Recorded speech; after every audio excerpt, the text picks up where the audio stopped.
Hello everyone, welcome to my YouTube channel CTET coaching centre.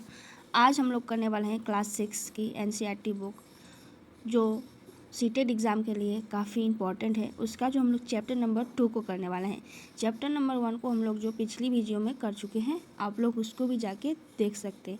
आज हम लोग chapter number 2 करने वाले हैं, जिसका नाम है आखेट खाद्य संग्रह से भोजन उत्पादन तक। यह रहा चैप्टर का नाम, जो क्लास 6 हिस्ट्री का है, चैप्टर 2।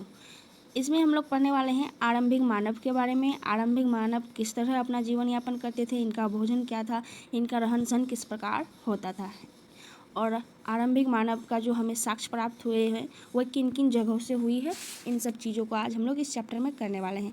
आप लोग वीडियो देखते हैं पर चैनल को सब्सक्राइब नहीं करते हैं, तो प्लीज़ मेरे चैनल को सब्सक्राइब कर लीजिए, और वीडियो अच्छी लगी हो तो एक लाइक कर दीजिएगा। चलिए हम लोग टॉपिक शुरू करते हैं। आरंभिक मानव। आखेटक खाद्य संग्राहक यह इस महाद्वीप में 20 लाख वर्ष पहले रहते थे। इन्हें यह नाम भोजन का इंतजाम करने की विधि के आधार पर दिया गया था। आरंभिक मानव जो थे यह क्या थे? खाद्य संग्राहक थे। आखेटक खाद्य संग्राहक यह इस महाद्वीप में जो है 20 लाख वर्ष पहले से रहते थे। और इन्हें यह नाम क्यों दिया गया? इन्हें यह आखेटक खाद्य संग्राहक नाम जो क्यों दिया गया? तो एक जिस प्रकार अपने भोजन का इंतजाम करते थे जिस विधि द्वारा, उसी विधि के अनुसार इसको आखेटक खाद्य संग्राहक का नाम दिया गया। तो आरंभिक लोग जो है इस महाद्वीप में कितने वर्ष पहले रहते थे? तो 20 लाख वर्ष पहले। इस चीज़ को याद रखना है। यही जो है इस टॉपिक का इम्पोर्टेंट पॉइंट है कि आखेटक खाद्य संग्राहक जो है इस महाद्वीप में कितने वर्ष पहले रहते थे? तो 20 लाख वर्ष पहले। और इनको जो ये नाम किस लिए दिया गया? तो भोजन इंतजाम करने की विधि के आधार पे इसे आखेटक खाद्य संग्राहक का नाम दिया गया। उसके बाद इनका भोजन क्या था? इनका जो भोजन होता था, जानवरों का शिकार करना, मछलियाँ, चिड़िया, अंडे, फल मूल इत्यादि इनके क्या होते थे?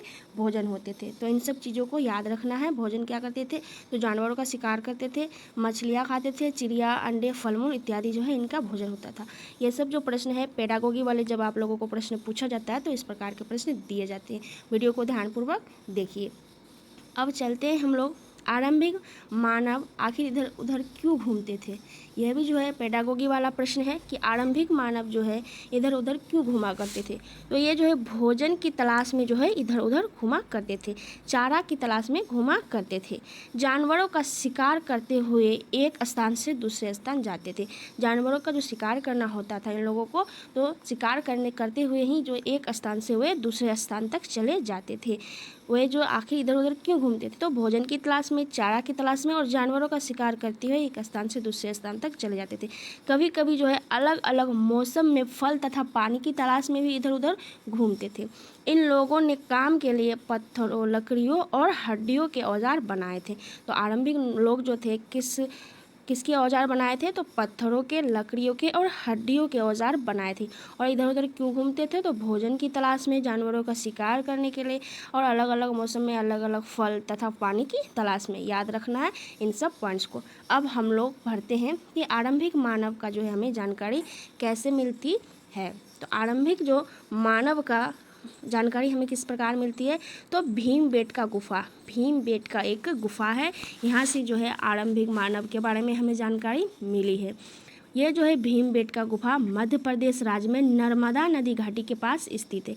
काफ़ी इंपॉर्टेंट पॉइंट्स आ गया, याद रखना है आप लोगों को कि भीमबेटका गुफा कहाँ स्थित है। तो भीमबेटका गुफा जो है मध्य प्रदेश राज्य में नर्मदा नदी घाटी के पास स्थित है। मध्य प्रदेश राज्य में है और किस नदी घाटी के पास स्थित है? तो नर्मदा नदी घाटी के पास स्थित है। उसके बाद इस पुरास्थल पर गुफाएं एवं कंदराएं मिली हैं जहां लोग रहते थे। तो भीमबेटका गुफा में क्या लोग रहते थे? तो हाँ, भीमबेटका गुफा में जो है गुफाएं मिली है, कंदराएं मिली है, जहां लोग क्या करते थे? रहते थे। यहाँ जो है शैल चित्रकला का भी साक्ष्य मिला है। भीमबेटका गुफा में ही जो है शैल चित्रकला का जो है साक्ष्य मिला है। तो शैल चित्रकला क्या है? तो इसका मतलब होता है दीवारों पर बनी चित्र। जो दीवारों पे विभिन्न प्रकार की चित्र बनी हुई मिलती है उसे क्या कहा जाता है? शैल चित्रकला कहा जाता है। मैं बार बार पॉइंट्स को इसलिए बोलती हूँ ताकि आप लोगों को वीडियो देखते टाइम ही चीज़ें याद हो जाए। तो क्या क्या याद रखना है आप लोगों को भीमबेटका गुफा के बारे में कि ये तो मध्य प्रदेश राज्य में है और नर्मदा घाटी के पास स्थित है। और भीमबेटका गुफा में जो है शैल चित्रकला का जो है साक्ष्य मिला है।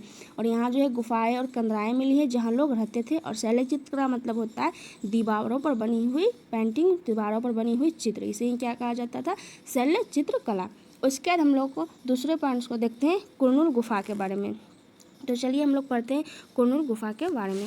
ये सारे पॉइंट्स जो है एनसीईआरटी बुक से ही मैं नोट की हूँ जब मैं सीटेट एग्ज़ाम का तैयारी करती थी। आप लोग ध्यानपूर्वक देखिएगा, अगर बुक पढ़ते हैं तो आप लोगों को ये सारे जो पॉइंट्स मिलते होंगे। कुरनूल गुफा आंध्र प्रदेश राज्य में स्थित है। कुरनूल गुफा कहाँ स्थित है, तो आंध्र प्रदेश राज्य में स्थित है। यहाँ जो है राख के अवशेष मिलते हैं। ये काफ़ी इंपॉर्टेंट वीवीआई पॉइंट है कि कुरनूल गुफा से ही जो है राख के अवशेष मिले हैं, क्योंकि ये लोग जो है आग का इस्तेमाल करते थे। संभवतः किस लिए करते थे, तो प्रकाश के लिए करते थे, मांस भूनने के लिए करते थे, खतरनाक जानवरों को दूर भगाने के लिए किया जाता था। तो याद रखना है कुरनूल गुफा से क्या क्या, तो कुरनूल गुफा है कहाँ, तो आंध्र प्रदेश राज्य में स्थित है और यहाँ से जो राख के अवशेष मिले हैं। इस चीज़ को याद रखना। वीडियो अच्छी लग रही है तो वीडियो को एक लाइक कर दीजिए। चलिए अब हम लोग नेक्स्ट पॉइंट को देखते हैं। नेक्स्ट पॉइंट में है बुर्ज होम। चलिए बुर्ज होम के बारे में जानते हैं। बुर्ज होम कहाँ स्थित है, तो कश्मीर में स्थित है। बुर्ज होम कहाँ है, तो कश्मीर में स्थित है। लोग गड्ढे के नीचे घर बनाकर रहते थे जिन्हें गर्तावास कहा जाता था। बुर्ज होम काफ़ी इंपॉर्टेंट पॉइंट है। इसमें से आप लोगों को याद रखना बुर्ज होम में क्या मिले हैं, तो गर्तावास मिले हैं। गर्तावास मतलब क्या होता है कि लोग गड्ढे के नीचे घर बना के रहते थे, उसे ही क्या कहा जाता है, गर्तावास कहा जाता है। याद रखना इस चीज़ को बुर्ज होम के बारे में। अब काफ़ी इंपॉर्टेंट पॉइंट को हम लोग करने वाले हैं मेहरगढ़ के बारे में। मेहरगढ़ के बारे में क्या याद रखना है हम लोगों को कि मेहरगढ़ में जो बस्ती का आरंभ 8000 साल पहले हुआ था। मेहरगढ़ में बस्ती का आरंभ क्या कब हुआ, तो 8000 साल पहले।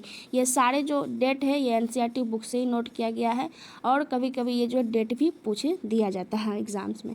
फिर इसमें क्या है, मेहरगढ़ स्थित कहाँ है, तो ईरान जाने वाले सबसे महत्वपूर्ण रास्ते बोलन दर्रे के पास एक हरा भरा समतल स्थान है। मेहरगढ़ कहाँ स्थित है, तो ईरान जाने वाले जो है सबसे महत्वपूर्ण रास्ते बोलन दर्रे के पास एक हरा भरा समतल स्थान है। मैं बार बार चीज़ों को इसलिए रिपीट करती हूँ ताकि आप लोगों को जो है वीडियो देखते टाइम ही चीज़ें याद हो जाए। और उसके बाद यहाँ जो इम्पोर्टेंट पॉइंट है, यहाँ जो है विभिन्न प्रकार के जानवरों की हड्डियाँ मिली है। तो उनमें से कौन कौन जानवर की हड्डी मिली है, तो प्रमुख जानवर है हिरन, सूअर तथा भेड़, बकरियाँ इत्यादि की हड्डियों के साक्ष्य मेहरगढ़ से मिले हैं। मेहरगढ़ का एक खास बात यह है, याद रखना है आप लोगों को, कि मृतक के साथ बकरी दफनाया गया है, इसके साक्ष्य जो है प्राप्त हुए हैं। मृतक के साथ क्या, बकरी दफनाया गया है। क्यों बकरी दफनाया जाता था, तो इन लोगों का मानना था कि मृत्यु के बाद भी जीवन है, इसलिए जो है बकरी को दफनाया जाता था या फिर कुछ खाने पीने की चीज़ों को उसके साथ दफन किया जाता था, क्योंकि ये लोग मानते थे कि मृत्यु के बाद भी जीवन है। इसलिए मृत्यु के बाद कब्रों में मृतक के साथ कुछ सामान या जानवर को दफनाया जाता था। फिर यहाँ पे एक इम्पॉर्टेंट पॉइंट है मेहरगढ़ के बारे में, इसको याद रखना है, यह जो है पूछा भी गया है सीटेट एग्जाम में। चौकोर तथा आयताकार घरों के अवशेष भी प्राप्त हुए। तो चौकोर तथा आयताकार घरों के अवशेष कहाँ से प्राप्त हुए, तो मेहरगढ़ से। प्रत्येक घरों में 4 या उससे अधिक कमरे मिले हैं जिनमें कुछ भंडारण के काम आते थे। याद रखना है, काफ़ी इंपॉर्टेंट पॉइंट है कि मेहरगढ़ से चौकोर तथा आयताकार घरों के अवशेष मिले हैं और प्रत्येक घर में 4 या उससे अधिक कमरे मिले हैं जिनमें कुछ जो है भंडारण के काम भी आता था। और यही जो है मृतक के साथ बकरी को दफनाया गया था, क्योंकि इन लोग का मानना था कि मृत्यु के बाद भी जीवन है। चलिए अब हम लोग को दूसरे इंपॉर्टेंट पॉइंट को देख लेते हैं। तो यहाँ पे भारत में शुतुरमुर्ग, इसके बारे में भी बुक में बताया गया है। भारत में शुतुरमुर्ग, भारत में पुरापाषाण युग के दौरान ही शुतुरमुर्ग होते थे। भारत में जो है शुतुरमुर्ग पुरापाषाण युग के दौरान ही होते थे। ये कहाँ से मिला है, तो ये काफ़ी इंपॉर्टेंट पॉइंट है, इसको याद रखना है। महाराष्ट्र के पटने पुरास्थल से इनके अंडों के अवशेष मिले हैं। तो महाराष्ट्र के पटने पुरास्थल से जो है अंडे का साक्ष्य मिला है शुतुरमुर्ग का। इन अंडों से जो है मनके भी बनाए जाते थे। मनके मतलब होता है आभूषण, आभूषण भी बनाया जाता था इसके अंडों से। तो कहाँ इसका अंडों का साक्ष्य मिला है, तो महाराष्ट्र के पटने से मिला है, महाराष्ट्र के पटने से। उसके बाद पुरापाषाण युग जो है, पुरापाषाण युग 2 शब्दों से मिलकर बना है, एक पुरा और दूसरा पाषाण। पुरा मतलब होता है प्राचीन और पाषाण मतलब होता है पत्थर से बना। पुरापाषाण काल को जो है 3 भागों में बांटा गया है। क्या क्या है, तो नंबर 1 है आरंभिक पुरापाषाण काल। पाषाण काल को जो है 3 भागों में बांटा गया है। पहला नंबर है आरंभिक पुरापाषाण काल, इसको जो है आरंभिक काल कहते हैं। दूसरा है मध्य पुरापाषाण काल, इस युग में जो है पर्यावरणीय बदलाव मिलते हैं। इस युग में जो है इस काल में पर्यावरणीय बदलाव देखने को मिलते हैं। और तीसरा है उत्तर पुरापाषाण युग, अगले युग की शुरुआत इस जो है उत्तर पुरापाषाण युग में हुई। इन सब चीज़ों को याद रखना बुक में दिया गया है। इम्पोर्टेंट तो नहीं है पर आप लोग याद रखिएगा। यहाँ पे इम्पोर्टेंट है कि शुतुरमुर्ग का अंडा कहाँ से मिला है, तो शुतुरमुर्ग के अंडे का अवशेष जो है महाराष्ट्र के पटने से मिला है और इन अंडों से जो है मनकी भी बनाया जाता था। चलिए इम्पोर्टेंट पॉइंट्स से चैप्टर 2 के हिस्ट्री क्लास 6 की। वीडियो अच्छी लगी हो तो वीडियो को एक लाइक कर दीजिएगा। अब हम लोग नेक्स्ट वीडियो में चैप्टर नंबर 3 को करेंगे। तो चलिए मिलते हैं नेक्स्ट वीडियो में। धन्यवाद।